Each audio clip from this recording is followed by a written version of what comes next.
Hello, and welcome to the Our Forever Smiles, Cleft Mom Diaries, and Support podcast. I am your host, Laura Arroyo. Before we jump into this episode, I would like to invite you to join this community to hear conversations with other Cleft moms and advocates that will help you feel supported along your journey. All I want you to do is click on the follow or subscribe button. We love your support, and it's incredible to see us all come together. So thank you so much. We have so much in store this year, so continue to follow and subscribe. As a note, we are not medical doctors, and we do not intend for you to use the information that we share here as medical advice. We are parents and advocates who love our children, and we are sharing our own personal experiences. I am really excited to speak with our next guest. I'm always on Instagram and Facebook, always just looking for people that are open to sharing their experience along the Cleft journey. And I stumbled across Allisha's profile. And as a writer myself and a fellow, I guess, artsy-fartsy individual, I was thrilled to not only see the work that Allisha has done in media, but also for the Cleft community. Allisha is a Canadian producer, writer, and actor with the Unilateral Cleft Lip. Currently, she is working on a new comedy series called The H Word, which is dear to her and heavily based on her experience growing up with a cleft lip. She hopes the series will create awareness about the facial difference community and finally display accurate representation on screen. Welcome, Allisha. Hello, thanks for having me. I'm so glad to have you on today. So where are you from? Or where were I So said where you were from, right? Where were you born? I was born in Sault Ste. Marie, Ontario, but I grew up all over Canada. I've moved quite a bit, but that's my hometown. Oh, wow. Okay. So I know like very little about Canada. Do you know much Mhm. about the United States? Girl, don't put me on the spot. Nope. I mean, I No? do, Okay. and I do, and I don't. Yeah, no, the reason I asked is because I was going to ask if it was anything like here, like in terms of like culture or the way that people, I guess the way of being. I have a great understanding of what the medical system is like here and Mhm. navigating it. My daughter was born with a cleft palate, and so this is very recent. She's only 20 months and she's already had her surgery. And Yeah. while it was a stressful ride for us, to say the least, the reason why I created this podcast and this platform was to do the same thing, right? That you intend to do, is to build awareness and just to provide support for other people. Mhm. And so I guess, what was it like for you growing up in Canada and having to go through this journey? Well, we're very lucky here in Canada with our healthcare system. And so we did have a lot of financial support in that regard. I don't know what my mother would have done otherwise because she was very young. She was only 17 when she had me. And of course, it was a shock when I was born. So I don't really know what we would have done without the great care that we get here. Yeah, I had no idea what it was like in the States until I went to CleftCon in New York last year. And they had a lot of people come in to talk about the healthcare system and how they can get assistance. And I just that can't imagine on top of all the stress that y'all have to deal with as parents, but then have to battle the financial part as well. Yeah, must be really hard. Yeah, it is. It's incredibly difficult. And I always share with people, right? You get these like bills in the mail, thousands of dollars. And I am fortunate now that I'm in a position in my life where I'm able to afford a bill like that, right? But literally, had she been born 3 years earlier, this would have Oh, taken me out. This would have like really yeah. been awful. And I didn't mean to start there, right? To talk about the awful That's okay. Look, we'll get that out of the way. I'll talk about that stuff first. But it's an honest truth about our system here, and I'm actually really glad that you brought it up, or that we're talking about it, because of Mhm. the Elsa bill that is coming up in July. And so we will have another episode about advocating for insurance companies to cover all medical expenses that come from having a cleft lip or a cleft palate. And so you mentioned your mom being like super young. Like, just having a baby at that age is like really tough. Were your grandparents supportive in this process at all, or what was your family's involvement in your life and in your care? My mom was lucky. My grandparents did help a little bit. My mother has always been incredibly independent. And I was a difficult baby. I cried a lot. And so I think when I was around 2 or 3, we moved away from my grandparents, and my mother tried to do it on her own without my father as well. I talk about my mom quite a bit in these interviews and online because she is such a superhero. But she handled all of my care pretty much alone on her own. And it was before a time where we had wonderful people like you with podcasts, and, Facebook groups and the internet. Yeah, I don't know how she did it. Yeah. And I'm 34, so I feel like, oh my goodness, I'm like drowning and I can't imagine. I'm like, I'm I'm nearly also 40. 34 and feel like I'm drowning, and I don't even have kids. I don't.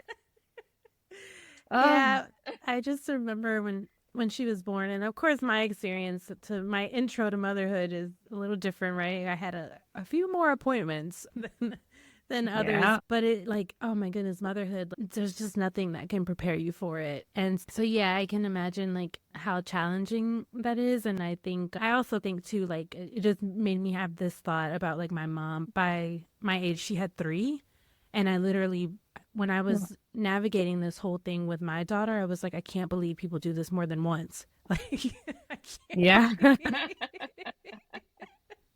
I can't believe people have more children. So, like, just growing up, do you have siblings? I do. I have a younger sister and a half brother, but they're much younger. They're 6 years younger than me. My younger sister doesn't really remember a lot of my cleft care. Oh, wow. Yeah, yeah. Yeah. Did She your mom? remembers my last surgery when I was like, I think I was 16 or 17. Had my last reconstructive surgery, and she remembered that because I had to wear, I call them nose plugs. It's not the right term, but my family and I, we just tried to make it more of a humorous thing, and we called it nose plugs. But she remembers that because I complained about it a lot. I had to wear it in the school play, my photos. It was just, yeah. But Yeah, uh, that's everything before that, she doesn't really remember. yeah, that's so funny. It's fascinating how much things have changed, right? Because you're 34, I'm 34, and I feel okay. So my mom told me, she said that she didn't know what she was having. I have two older brothers, and so she thought I was just going to be another boy.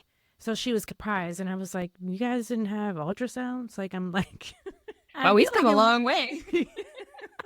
I feel like I'm not that old. So, Yeah. but maybe I am. I don't know. But yeah, so it is interesting. So of course, your mother didn't know until you're born. Correct. But she was warned because my mother was on a prescription drug. So that is the cause of my cleft lip.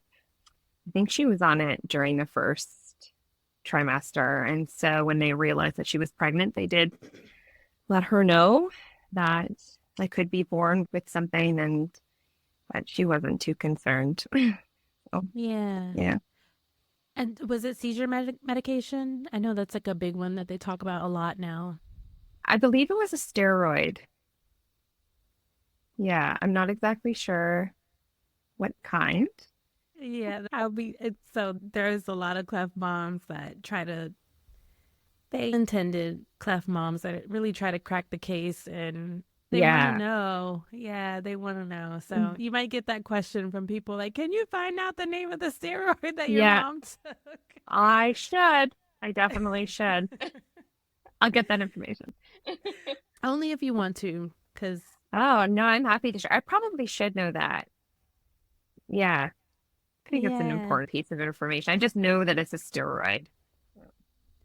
It's funny. The conversation that I was having yesterday that I mentioned to you that totally got erased. We were also sharing his experience in having a cleft. His family also was very lighthearted about it and really wanted to find like the humor in it. And I'm quote unquote modern cleft mom and I know all the terms and all this stuff. And he was like straight up, I'm sorry, I don't know what that is. I asked him if he had a bone graft, and he said, I don't know. I don't know what that is. Oh, really? Yeah, I don't I know. at least know that, thankfully, because I feel very uneducated, even in my own cleft journey. There's a lot I don't remember, a lot I don't remember. And I didn't have a cleft care team because we moved around a lot. So I'm one of those few people that I don't know the proper terms. I have a hard time remembering exactly what the surgeries are and what they're called. Um, but yeah, bone grafting I'll never forget because that's excruciating. But I just started to join Facebook groups and things like that last year when I wanted to think about writing a show because I was like, I can't just speak for my journey. I have to speak for other people's journeys. And I learned so much. There was so much I didn't know. I was using all the wrong terms. I'm like, I'm a bad cleft palate person. Like my own community would hate me if they knew how ignorant I was. But I mean, each journey is different. And I didn't grow up with support groups. And as an adult, I didn't even think about it. Didn't even think about it until now. So now I'm more educated. Yeah. Don't feel that way. I feel like when I first started this podcast, because it is my experience, but it's really my daughter's experience. And so I started to feel like, and I've mentioned this in several episodes, do I have the right to speak on behalf of a community, like on to have this platform? And I went back and forth before deciding to do this whole thing, but I have the love and support that I've received from this community and the amount of all the stuff that I've learned has been really incredible. And I've only been able to like support people and to inform others and to just provide a like space for people that want to share their stories, but also people that don't and they just would like to hear, because nobody knows if you've listened to a podcast episode, right? But if you've just like to listen to someone else's story to feel a little less alone, I think that I've done my job there. I feel a justification in that. Absolutely. Yeah. Absolutely. Someone has to. People have to, right? And it's not that yeah, without people who talk about it, and there is no sense of community, there is no awareness, there is no learning. So, what made you? I know we have the series, and we'll talk a little bit about that as well. But what made you start Mhm. wanting to talk about your experience? Because sometimes it can be a little traumatic to retell these stories or trigger up feelings that you didn't even realize that you had. So, what made you want to? Uh, I don't know. I feel like I took a full 180 in the last couple of years because I was in this place where I was starting to get more invested in my acting career and I was frustrated. I wasn't booking the roles that I wanted. And on camera, depending on angles, you can see it more. And I was frustrated. I thought, maybe I'll just go get some lip filler. Maybe I'll just get this filled in.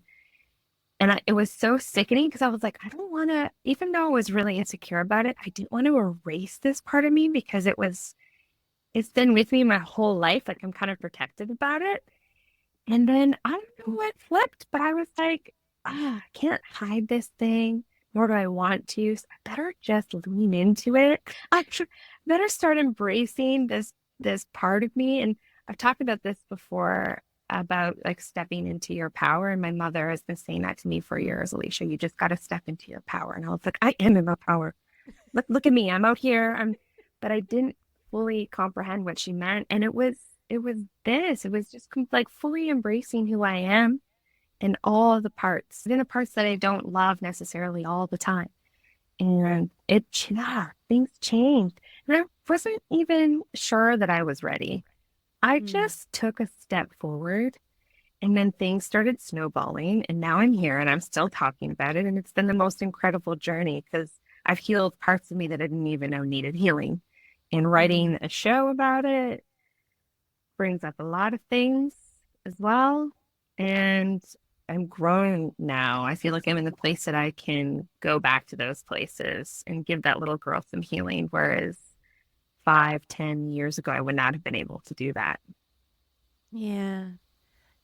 I know you mentioned this, so you don't remember some of your surgeries, but you remember some. How many surgeries have you gone through? 4. Too I many? remember, yeah, they're all too many. I remember the last 2. I remember the bone grafting, and then I remember reconstructive surgery because I was a teenager. Yeah. Yeah. And you mentioned about the bone graft being excruciating. How old were you when you had that done? I was, nope, 14, Oh, 13, wow. 14. Yeah, I was a bit older. I know some cleft patients, they have it very young, but I think we were trying to avoid it at all costs. And then when I was doing a lot of the dental, I had been wearing a retainer for a while. We pulled all the extra teeth. We were trying to make things work. And I went in to get my braces, and they were like, we're not going to be able to give you braces. You have to do the bone grafting. And so we did. And it made all the difference. But Yeah. it was awful. I empathize with those who had to do it multiple times. I don't know that I could be dragged into an operating room to have that again. Ugh, but you do what you have to. Yeah, Yeah. for sure. Do you have any like hesitance going to the dentist or anything like in your mouth? I don't know if that's considered trauma or what, but do, It's trauma. I don't want to make everything trauma because trauma is traumatic. If it's just a little fear of the Yeah. dentist, it's a little different. But yeah, I can imagine going through 4 surgeries is really challenging. I'm pretty sure it was really challenging for your mother, but what a powerful thing for her to share with you. You've got to step into your power because I think that just helping you understand who you are and what you can accomplish is so valuable. And I won't speak for Mhm. you, but I guess what has that motivation done for your confidence? For how has it helped you like step into what you're doing now and just getting that confidence while not necessarily feeling it, right? Growing up. It's made all the difference. Having a parent that expresses love unconditionally and support. And I have to say, my mother genuinely loves my class lift. Like what she talks about when I was a baby. She's, oh my gosh, you were the most precious. I just loved your little smile. Like she loves it. And then for so long, I'd look at baby pictures of me and I was like, like, how could you? And so as an adult and raising me, she's always had that perspective and love. And that has made all the difference for me. It's made me a more confident person. It's allowed me to, you know, just step out of fear and pursue my dreams. I would never would have pursued acting, a career that is judges you based on how you look. Your face is on camera. But my mom was the one who was like, you know what you're meant to do. You know what you love to do. Just go out and do it. Like Oh, wow. every step of the way. And so when you have a parent like that, and I'm sure she was scared at times, but I don't really recall her complaining or expressing that she was scared. Like she just handled everything with such grace and was just like, I got this. We got this. We're good. It's wild. Yeah, Yeah. and it's okay for parents who do express. I probably thinking about it now as an adult because my mom's learning more about me now as an adult too because I'm talking about it more. But her and I didn't talk about it a lot when I was growing up. Oh, And wow. yeah, and so I think maybe if she had expressed more, maybe I would have too. So I guess there's pros and cons to both being a different type of expressive parent. But yeah, we didn't really talk about it a whole lot when I was younger. Yeah, I think my approach to it was Yeah, you have to.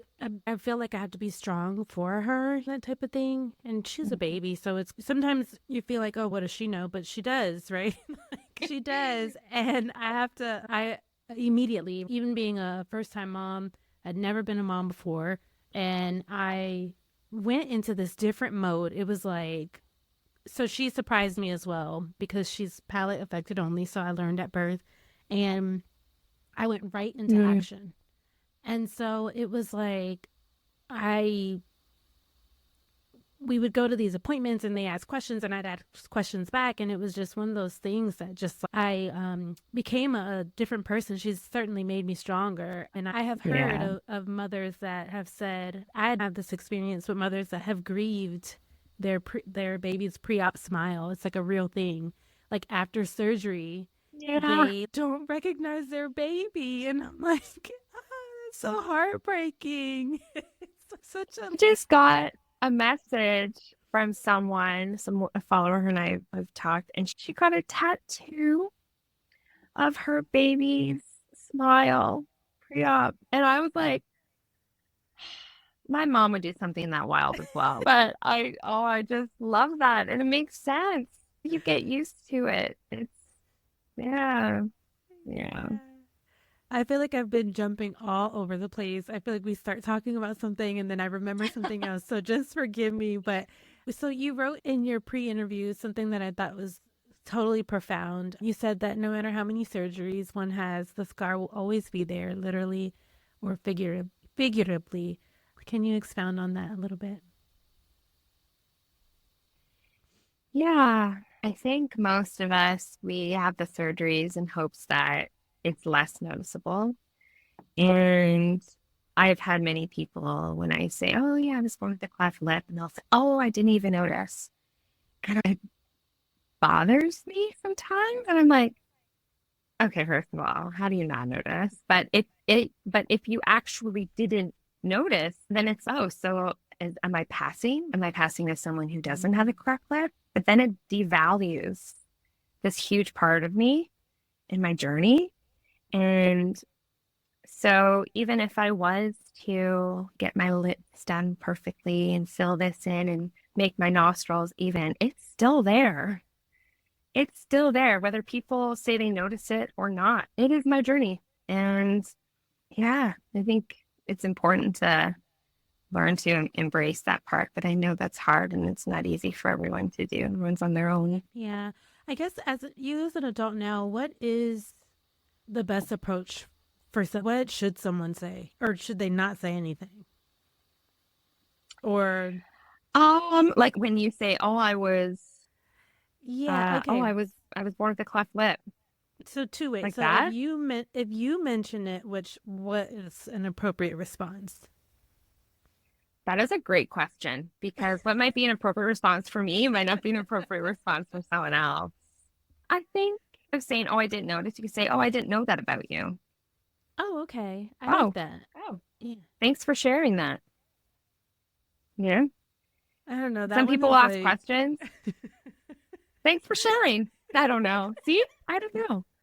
We started telling people in the last few years, like, people don't ask. I would never want to draw attention to it because so many people are like, oh, I don't notice. So I was like, if I don't mention it, no one will really look. And so I tried everything in my power to not draw attention. So I haven't had a lot of those hard conversations. Um, yeah. I only mean, but lately. no one has said like, did you have a cleft flip? No, but I've had people ask, "Oh, like what's wrong with your lip or were you born with?" Yeah. No one, because it's weird. 1 in 700 for a lot of people, but it's Yeah. amazing how many people don't know what a cleft lip is. Yeah. Blows my mind. And so people don't know what to ask. And so I don't know that I've ever had anyone outright ask if I have a cleft lip. They've asked vaguely, "What is it?" Yeah. Yeah.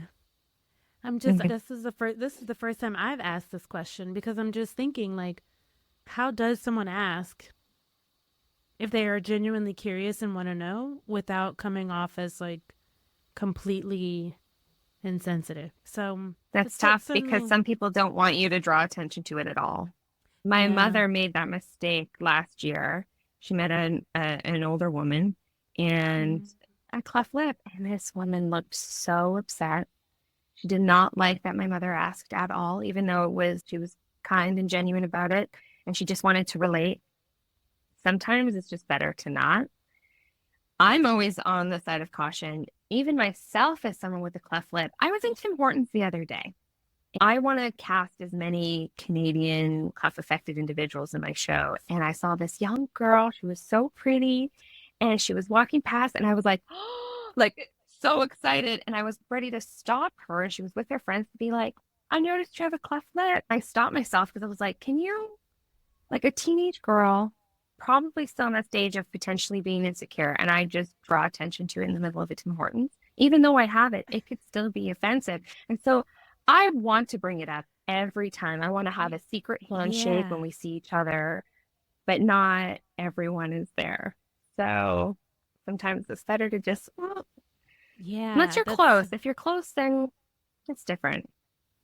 yeah. No, it's, I think about that too because I'm like, I want to hear more stories, and I have reached out to people, have been kind. I'm not ready, and also people just don't respond at all. It rarely happens, but yeah, it's like you reach out to people in this way because you want to connect with them. I want to share my daughter's Yeah. story. I want to validate. I want to talk about it. I do. It's this weird thing. I want to talk about it. I want to talk about it all the time. Actually, that's why I started this podcast. And it's when someone doesn't want to talk, it's they don't want you invited to the party or something like. But I can imagine that feeling that you had. Okay. Yeah, that washed over you almost, right? Like in that moment, that's I shouldn't do that. Yeah. I shouldn't do that. Shouldn't do it. I shouldn't be like, hey, I'm writing a show. Like, I'm excited. You should be excited. You should come on the show. Yeah. We just want to share it with everyone. But Yeah. It's a show highlighting something that you really dislike about yourself. yeah, yeah, we should put it right on camera for the world to see. So speaking of For that some people, that's show, enough. no, I like now that we're talking about it, like, having this dialogue about it, it is the first time that I had ever asked someone like, what is the best way to approach. And now I'm thinking like just let them approach you, but then maybe they feel like Yeah. okay, that we've gone through that whole exercise. Speaking of the show, the let's talk about the H words. I obviously know what the H word is, but can you share with the audience what is the H word? I'll say it and you can beep it out. So the H stands for a very offensive slang term, hair lip. And the facial difference cleft community find it repulsing. I've met some people where they're fine with it and some that it is the worst thing that you could say. So I myself, growing up, I knew it wasn't a great term. I never found it offensive. And when I decided to create a show focused on growing up with a cleft lip, I wanted to address the word. And I was silly. I was ignorant, like I was saying before. And I actually just used the title, like the full word. And because I wanted to deal with it head on. I wanted to deal with it head on. And this is like a love letter to the cleft community, but we also have to remember that I am writing this for the general population. It's meant to educate. And so Yeah. I was like, people aren't going to know what the H word is. People are going to know if I use the full word. And people were angry, rightfully so. And people reached out to me. And funny enough, I did reach out to some people prior to promoting to see how other people felt about it. And again, some people are like totally fine. Oh my gosh, good for you. And then once I started advertising, people in the cleft community started talking. And Oh yeah. thankfully, a couple people reached out to me and they were like, hey, you might want to rethink this. And I had already been feeling very unsettled. I don't like confrontation. I didn't want to ruffle any feathers. And as soon as that happened, I was like, yes, it's changed. Oh my gosh. We're going to call it the H word. And if anyone asks, I'll tell them. But then I also thought, too, from a marketing standpoint, it's great because it strikes curiosity. What is the H word? Yeah. And so yeah, but I really wanted to tackle that because it's just a representation of the lack of knowledge and awareness about the craft community. Yeah. I think it's also from generation to generation, right? I think like a lot of new moms have started to use the term clefty. I don't know if you've seen that a lot. And some people, I hate that term. It's cringy though. It is. Like before before I even knew that it was like cuz people use it. So before I Yeah. even knew that it was a little bit like derogatory or in poor taste, I had always thought it was like cheesy or like Mm, corny. Yeah. yeah. Yeah. So I was actually Oh, glad. I'm like, yeah, tell them don't use that anymore. don't use it. I know. I'm always on the Facebook groups. I'm like, what are we using now, guys? What's the latest? Okay. We're not using that. It's out. All right. Cool, cool, cool. Because I'm not easily offended. I brought on a co-writer for a reason because I was just like, can we tackle this topic? Is it too soon? Should we not even touch it? Yeah. So, Yeah. yeah. So I have Swifty is that out. We don't use that. I have that issue too. I'm like, no, I'm very not easily offended at all. And I also just I like to hear perspective. Like some people may I'm like okay, change my mind type of person. I want to Yes, hear me too. different things. But yeah, so I would love to hear more about the Hmm. series. You're in it, right? Like you're a character in the show? Yeah, I am. Based on my life and my experience as an adult and growing up. And so no one else could play the lead role. I also didn't really know anyone with a cleft lip prior to this. Now I have many cleft friends. It's great. But yeah, I didn't. So I was like, oh, I'll play the lead role as Stevie. And it's just about a woman in her 30s who decides to go to therapy because her life is in shambles. She's not handling things very well. And yeah, she reluctantly goes to therapy only to find out that a lot of her issues stem from her insecurities around her cleft lip scar. Every episode, we sit in a therapy session, we tackle some issues, but also follows her life at that time and just how ridiculously awful it is. Which she causes herself. She is definitely a flawed character. So is this you through and through or do you add some It's, I add a little flair. People are going to ask a lot of questions. I am writing for TV. And so there's definitely some things. I feel like it's the version of me if I hadn't done any of the work.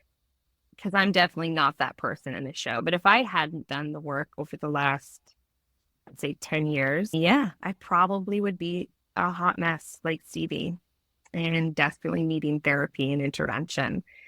So, So in what ways has therapy helped you? And would you recommend what would you recommend for an adult that like struggling with their cleft lip? yeah, I think anyone and everyone should go to therapy, to be completely honest. It's beneficial. I know it's tough for some people to find a therapist or a social worker who can relate to the topic. And a therapist is great regardless. But yeah, if you can find someone who can speak to the difficulties of growing up different, then that's great. But I had that experience. So yeah, it's beneficial. Yeah. So you weren't you weren't in therapy? You've never been to therapy? I am now. Oh. But no, a lot of, you know what? The last 10 years, the work I've done is just mindfulness, journaling, just tackling my insecurities head on. Again, being on camera, being in the industry that I'm in, always forces me to deal with the mental aspect of my insecurities. So, giving myself a lot of love with the years, but now I'm in therapy. But yeah, I think I'd probably make more progress had I done therapy in my 20s. But, yeah. But Yeah. then I wouldn't have a good story to tell because there's a lot of things in this show that are a little unsettling. But again, it's a comedy that are real, genuine experiences in my 20s that could have been avoided if I had just given myself a little love. I can't wait to check out the whole series so that I can now I have the real person, right? So I can try to dissect Yeah, what's real and what's not. even my partner. So we've only shot the pilot and we're ramping up to start pitching right now. So we still need a network. We still need to get the funding. It's a long process. My goodness, getting a show made is hard work. And so I sat down with my partner the other day and we watched the pilot on TV. And he looked at me and said, "What is that from your life or is that just written?" And I was like, "Oh, that's from my life." And then another scene happened. He's like, "Does that mean that's from your life?" And I'm like, "That is definitely not from my life. Are you kidding me?" Okay, checking. That's So what that's fun to do. Yeah, now that I know you. yeah, like no.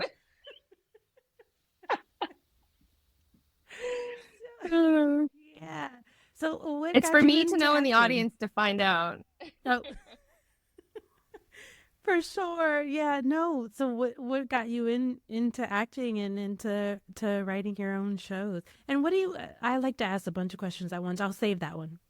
I started acting in high school in the theater program, and I had never really found anything that I was good at until I joined theater, and I loved being on stage. I loved the hours rehearsing, going over scripts, building a character, and I found my people.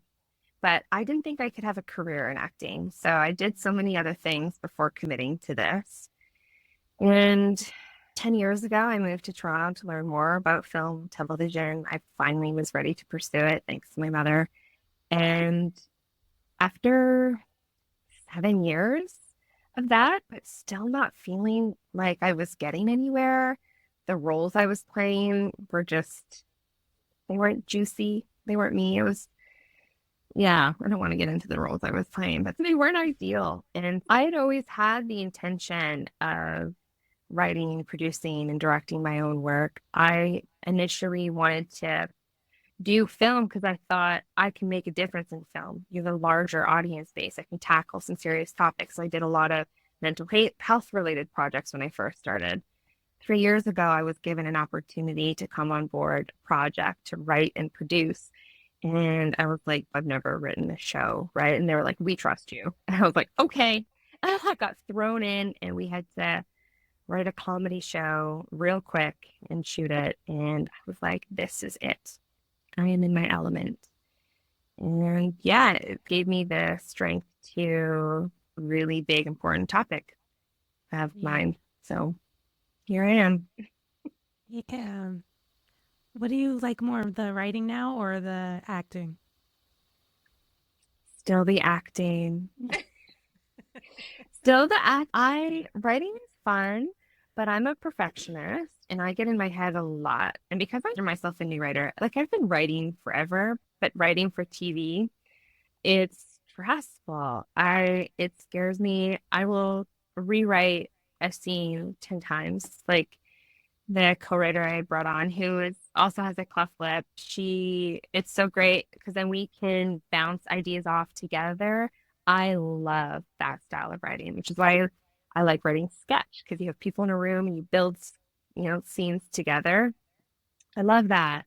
When I have to sit at my desk and write, the pressure is on. This has to be perfect the first time around. I need to get out of my way. I'm still learning. Whereas acting, I feel comfortable. I feel confident. I love taking a character off of page and bringing it to life. I think that'll always be my favorite. But producing and writing together, the thing that brings me the most joy is having a sense of control, being able to say, hey, we made this. We did it. That's rewarding. I'm also a writer. I don't write TV. There's different types of writing. I'm a and I will tell you there's no such thing as writing once and just I being done know. in any form of writing. Just Yeah, doesn't happen. And so you wish. can yeah, writing is a lot of work and I think that people don't necessarily realize that like how stressful writing is. So I'm a technical writer. I have this podcast for fun, but my day job, I'm a technical writer. And so it's stressful. But That sounds stressful. Just the word technical in front of it is techno what? no, it's just a fancy way of saying that writing instructions. Sounds stressful. But yeah, so there's no, so I feel you on that, that it is, that part of it is probably like the stressful part of it. But when it's done, you feel like almost like you contributed more, right? Like you did this big thing for everyone, right? Because everyone is speaking what you wrote, or like they're doing what you Yeah. said. And so that feeling is really like rewarding versus just playing one character, right? Like you have control over of the characters for the most part. And yeah, I can see how It's a that's big, it's a big job. yes. So I know that you work on more shows than the H Word. What are some other places that we can find your work? There- See, we're in Canada, so I have a sketch comedy show that I co-wrote, co-produced, and star in. I play a lot of different characters. 2 seasons and a Christmas special on Bell 5 TV, the Canadian network. Yeah, we have So Canadian listeners. yeah, okay, good. So you can watch that there. And then I have another show on Out TV. It's called Two Brothers. We have season 2 coming out this summer, actually.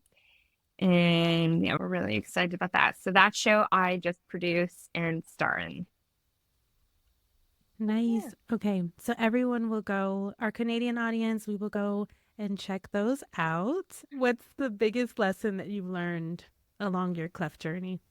I think the biggest lesson is just fully embracing who you are, embracing your difference. I really believe that it's a superpower. Being different it's actually a gift in a world where everyone is trying so hard to be the same. We're forced to be different and stand out. And there's so much we can do with that. Um, so yeah, I think if you fully embrace it, it really does become your power. I have heard that countless times from people from this community, and it is Because it's true. It's so true. Ah, just hearing you say that. Like this is literally probably the third time that I've heard that, and I think that that is really powerful messaging. And it, yes, it is true. It is true, and I just mhm. appreciate you sharing that, and also just sharing your journey here with us today. Thank you, Allisha. Thank you for the opportunity. So nice to connect with you. This is fun. Thank you all for listening to the Our Forever Smiles Cleft Mom Diaries and Support podcast. Be sure to subscribe and submit a review of the podcast wherever you listen. I hope that you've enjoyed this audio experience. Maybe you laughed a little, cried a little, but more importantly, I hope that you feel a little piece of reassurance and even joy in your journey. Talk to you next week.